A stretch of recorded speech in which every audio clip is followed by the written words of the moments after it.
Okay, what is up, guys? It is time that we head up to Pittsburgh to see good old Mike Tomlin right after he got his extension and, of course, blew my prediction out of the water.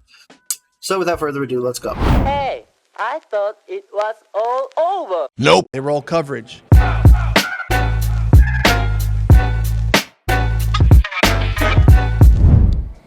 Really excited about the work we were able to do here today. I thought the competition was at a high level. Love the energy and enthusiasm, but really I just think that's reflective of where it's been all spring. I think the significant step we're taking here is we just introduce some more situational ball this week. The closer we get to training camp, the closer our work needs to be more football-like.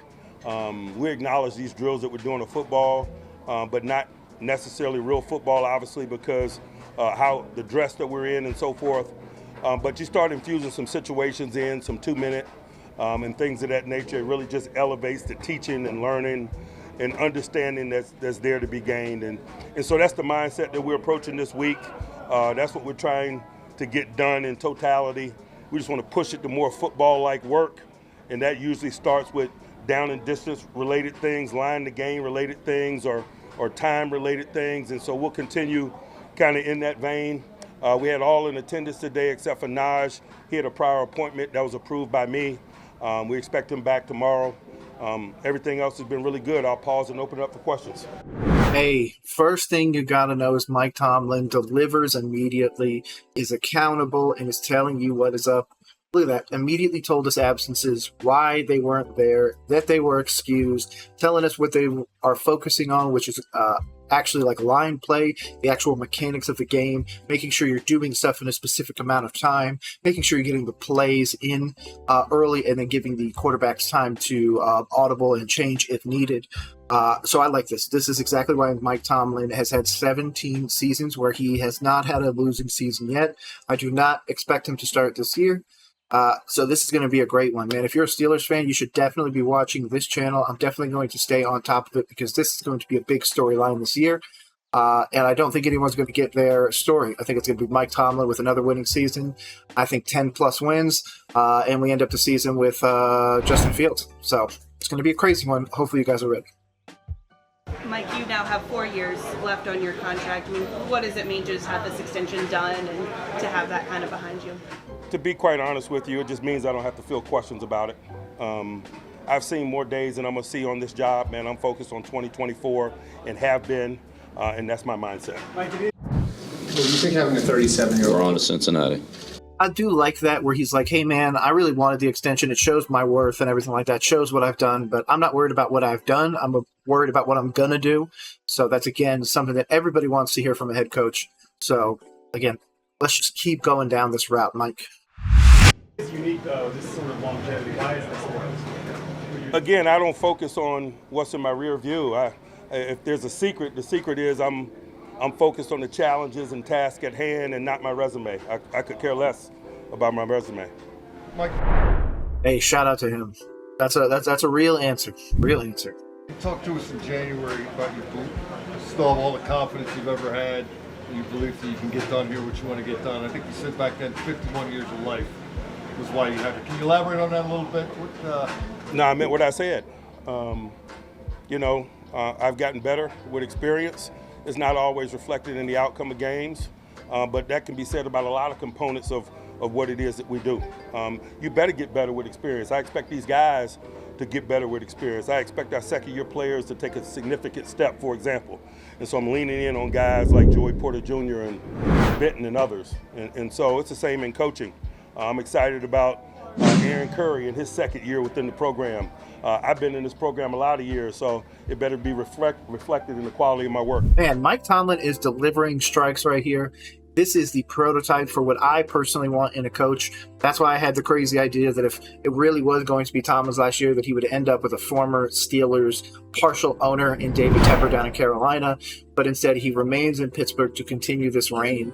Hopefully, he ends up as like a 30-year Pittsburgh coach. Hopefully, he brings you a championship soon.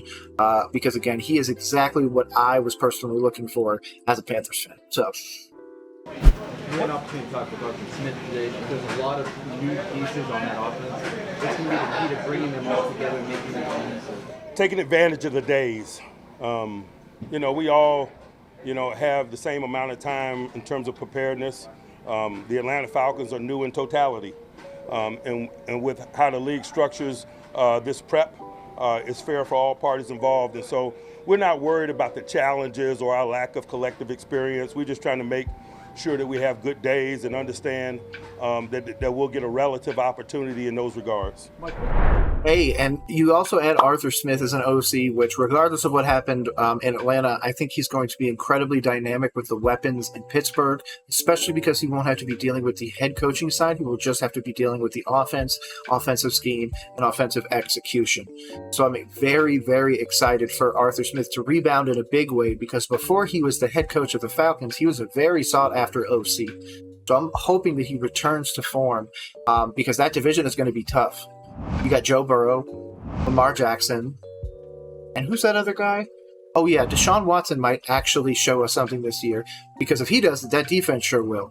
Myles Garrett will show you something. So that division is going to be tough regardless, so he's going to have to keep his team at a extremely high level to compete. What sort of thing governs how long you want to do this? Like, is there any measure that you look at, still having fun? What? No. Mike, what kind of conversations did you have with Cam Sutton that made you feel comfortable about bringing him back in after the offseason? It's not any conversations that we had recently. It's the totality of our relationship. I met this guy in Knoxville, 6-7 years ago, whatever it was, when he came out of school. He's a great guy. He loves football. It's probably the totality of our relationship.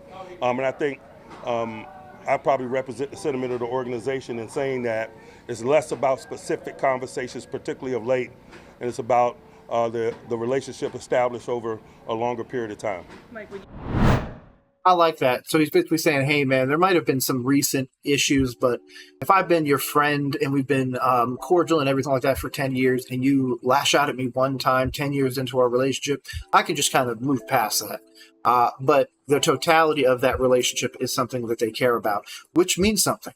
There's a reason why Tomlin is the most tenured coach in the NFL. They build those long-term relationships and they continue to cultivate them regardless of the tiny little blow-ups that happen here or there. That's just a part of being a human.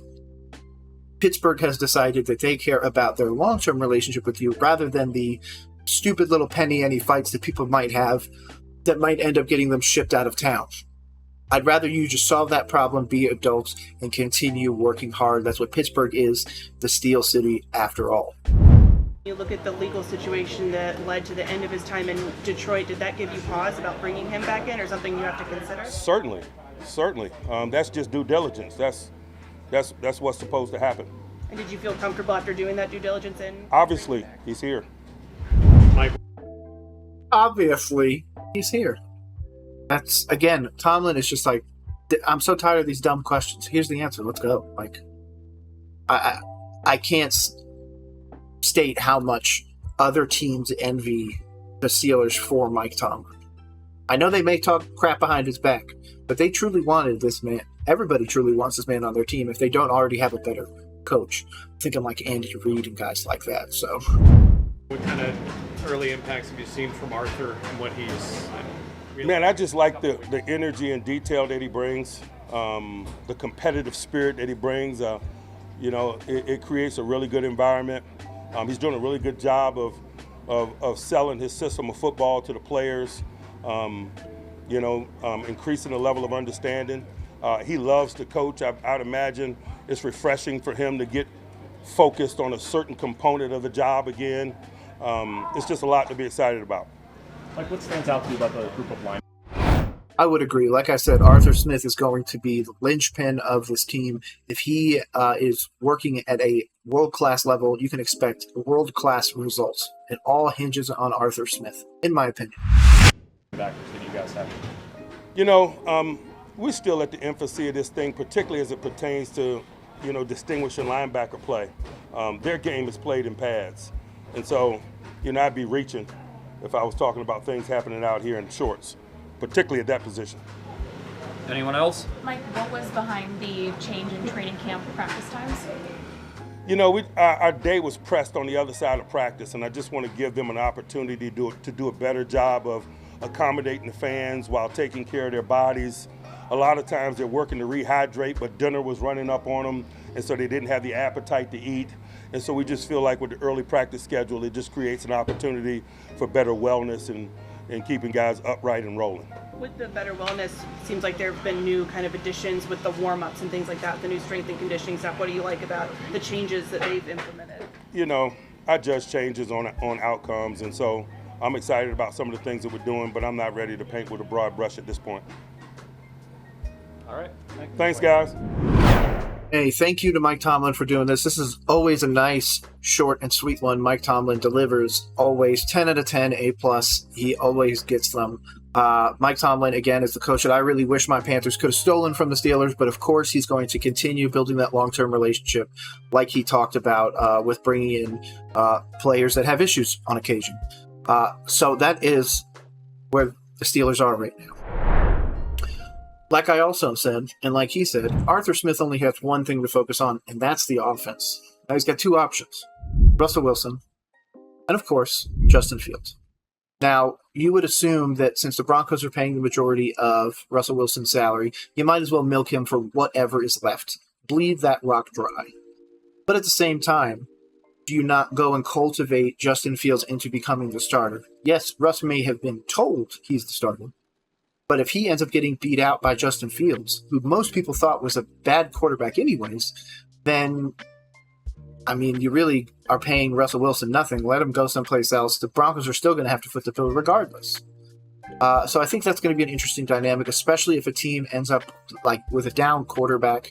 I could see some weird scenario where Lamar goes down. There's a weird, thing here and there, and they're like, you know what, screw it, I'll throw you the Steelers a 4th round pick for Russell Wilson, and then he ends up hopping in division over and ends up helping win the Ravens a Super Bowl, and then that could be like a return to form for Russ. But that's pretty much the only way I could see it happening. He would have to go to a powerhouse team where he's just a simple cog in the wheel.